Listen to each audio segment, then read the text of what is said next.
ప్రభు నామమున అందరికీ శుభోదయం.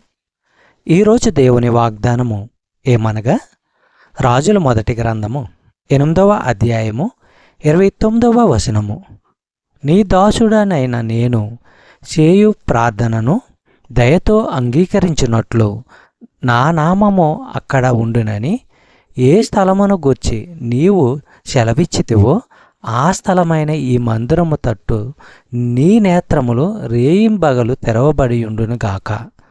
మరియు నీ దాసుడనైన నేనును నీ జనులైన ఇశ్రాయేలును ఈ స్థలము తట్టు తిరిగి ప్రార్థన చేయునప్పుడెల్లా నీ నివాస స్థానమైన ఆకాశమందు విని మా విన్నపము అంగీకరించుము.